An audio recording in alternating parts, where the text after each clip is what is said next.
But listen, I'm going to take you this afternoon, it's on a quick walk through the world of water. It's a huge and complex world. And some of it is sobering, some of it is exciting. I'm going to start with some of the sobering aspects of it and then move into the exciting aspects of it as I finish up. There are really three imperatives in the world of water now: the social equity imperative, the environmental imperative, and the economic imperative. And really, the one message that I'd like to you all to take home from what I'm telling you is that the ultimate challenge is to harmonize them, to make them blend together in ways that make our use of water sustainable. I mean, we've heard throughout the day about problems that seem intractable. And there's no question that when you give water a global look, it looks as if some of our problems are intractable. I mean, we Americans and Canadians and Europeans, Scandinavians, Australians, we don't think about where our water comes from. We take it for granted. And we don't think about where our wastewater goes. We take it for granted. But the sobering aspects, if you look at water from a world perspective, is that 1 out of every 6 of us on the planet gets their water like this. 1 out of every 6 of us does not have adequate daily access to potable water. On the sanitation side, the story is even more sobering, actually. 2 out of every 6 of us don't have adequate sanitary facilities that are water-related. Many of you, of course, saw Slumdog Millionaire. Remember that sort of horrifying scene in the opening where the young protagonist is dying to get the movie star's signature? So what does he do? He jumps into the latrine. And those exist everywhere in the world, in the developing world. Just know that. And know that in India, in rural villages, they put up signs between rural villages that say, "Our women only marry men that don't defecate in public." I mean, it seems silly, but that's the reality of parts of the world today. Okay? You know, perhaps the most sobering of the social equity side of water, the water challenge before us these days, is the fact that climate change is having a profound effect on water, okay? And our freshwater supplies, everyone know, are minuscule compared to what we have on the planet. 97, 98, 99% of our water is in the oceans. Very little of it is freshwater. But climate change is affecting developing countries, of course, developed countries too, in ways that are truly difficult, going to be difficult for us to deal with. An example of that is Bolivia.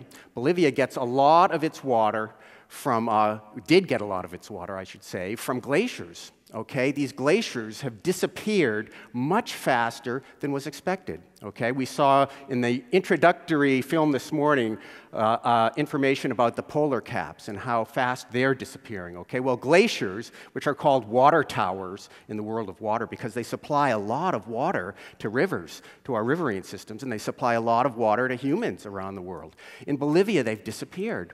And I saw a quote a couple of months ago that really stuck with me. It was from a college-educated young Bolivian woman, and to paraphrase it, she said, "If I knew it was going to be like this, I wouldn't have had children."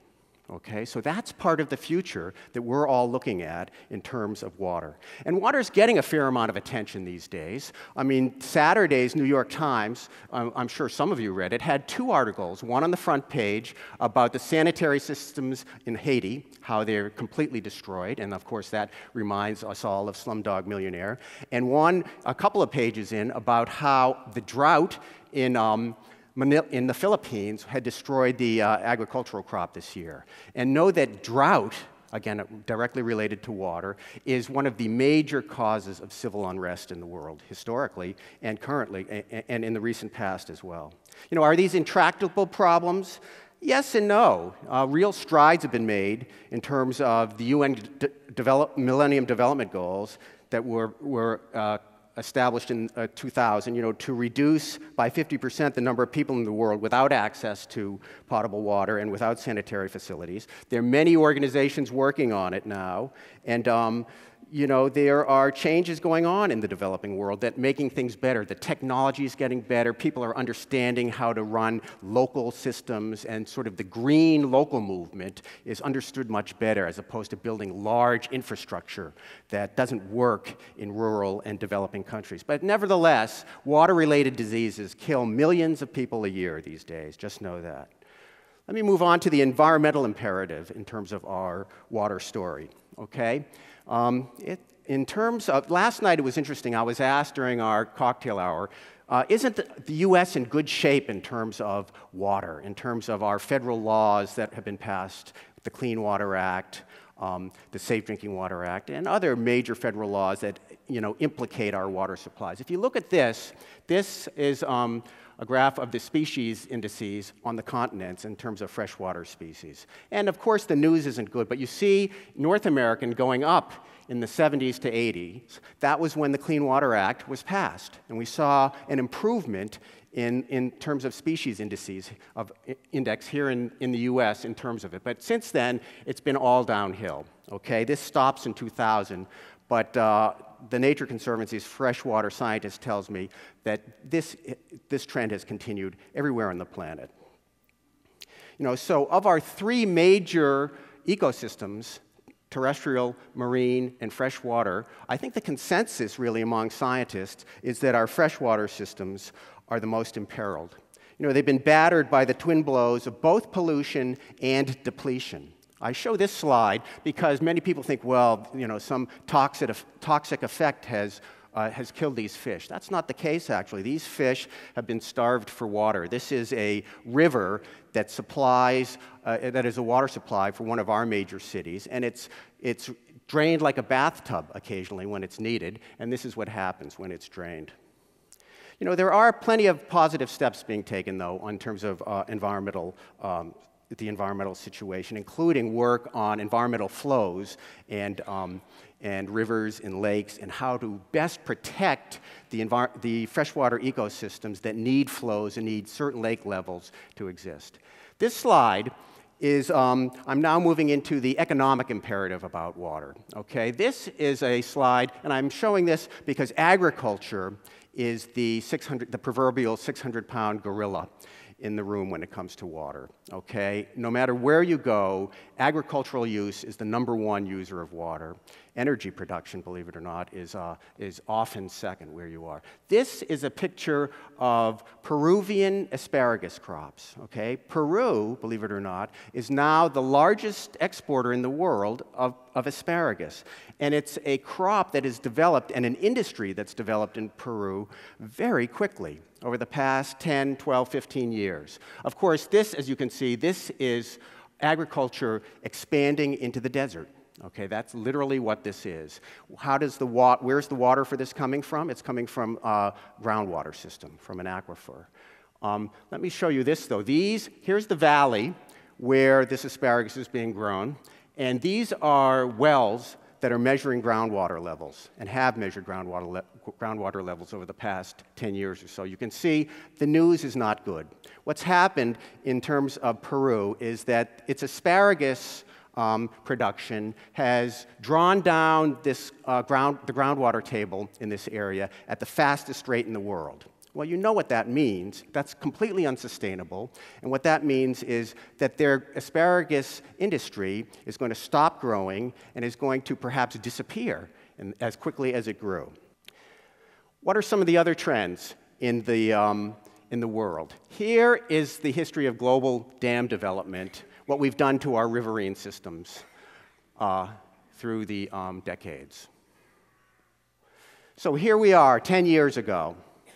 Here's what we've done to our global riverine systems. Of course, we North Americans are some of the major culprits. Actually, Western Europe, is completely covered.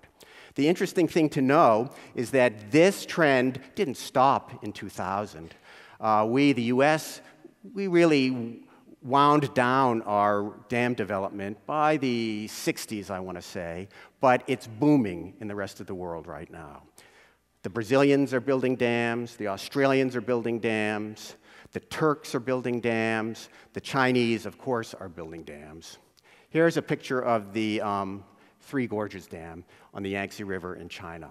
Okay, one of the major dams of the recent past, and one that received a fair amount of media. Now, dams, are they good? Are they bad? There are good aspects to them. We've heard a bit about climate change. Dams, don't put anything up in the atmosphere that are producing climate change, and they are very important from water supply, for hydroelectric production, as I've just mentioned, and for flood control purposes, okay? There's the old Chinese proverb that the emperor who cannot control floods is not emperor for long. Much of what's going on in the dam world is very interesting in that it's showing countries flexing their muscles, okay? The Chinese government has been very aggressive in damming in China, and its way of showing that it's a newly rich and stable society and a stable government. I mean, that is one of the messages it's sending out to the rest of the world in terms of dams. What else is interesting is that it used to be that dam development in the developing world was funded by the World Bank or the Inter-American Development Bank or the Asian Development Bank, and they went through fairly elaborate processes in terms of getting where they needed to be, in terms of environmental review and the like. What's happening now, believe it or not, and this relates to what our economist said earlier, the Chinese are funding a lot of the infrastructure around the world. And Brazil, believe it or not, is funding a fair amount of the water infrastructure that's being developed around the world. So countries are going to China and to Brazil. They don't need to get permission, to go through environmental reviews. So there are all sorts of issues involved with dams. Another big trend in the world of water is desalination, okay? There are thousands of, 12, 13,000 desalination plants in the world, most of them in the Middle East, where power, of course, is cheap. There are a couple of hundred here in the US. Florida, where we are, takes the cake in terms of desalination plants. But California, Texas, even up in the Northeast, New England, there are desalination plants now. And the technology is better, the cost is lower, and so this is certainly an aspect of the water world that's going to continue in the near future. I can guarantee it, both small and very large desalination processes, okay? In terms of the good news, there's a lot of excitement in the world of water these days. The next 20 years are going to be fascinating. I can guarantee it. Here is one of the exciting movements in water. And it relates to what we just heard about how many liters of water it takes to make a cup of coffee. Water footprinting is the new accounting methodology for water. Okay? It's how and this is the water footprint of the United Kingdom. You can water footprint what we had for lunch. You can water footprint a cup of coffee. You can water footprint a community. You can water footprint countries. And you may be asking, is this, well, it's simply an abstract intellectual exercise. The answer is really not, I think. My prediction is that we're going to see corporations and governments making decisions about where they get materials and where they do business and where they build communities based on water footprinting analyses, okay? Another very important movement is the water stewardship movement. The 7 organizations on the bottom listed here and others are now building a water stewardship program internationally. These organizations range from the US to Australia to Europe to Africa. And there's a global water stewardship program being built that's going to essentially create standards for sustainable use of water. And it's very interesting what's been mentioned before about how the gridlock in government. I'm asked fairly frequently, is this going to take the place of government regulation? The answer is no. But we can't wait any longer, for our governments around the world to act on water issues. The imperative is too great for us to wait. So there's all this frenetic activity going on. And, entrepreneurs, large and small, are working in the water area, in a way that's somewhat analogous to Silicon Valley, I would say. You know, there's the entrepreneur in Hawaii who's pulling up water from the deep ocean, 10,000, 11,000 feet down, and turning it into bottled water, you know, whose mineral content is wonderful. There are the young entrepreneurs in New York City who are pulling water out of bedrock in a very technologically sophisticated way without lowering the groundwater level, the way we saw in Peru, and doing so in ways that can be used in developing countries because it doesn't cost much. You know, there's IBM and Intel, you know, developing IT systems for water management purposes that isn't dissimilar from smart city work. And in fact, the International Water Association has its own program called the Cities of the Future, okay? And that's the only thing it's working on is how to develop water systems that are the best, the smartest for the 21st century. There are all these 21st century tools being built for water that make me optimistic and excited about it, despite the problems that I showed you earlier on.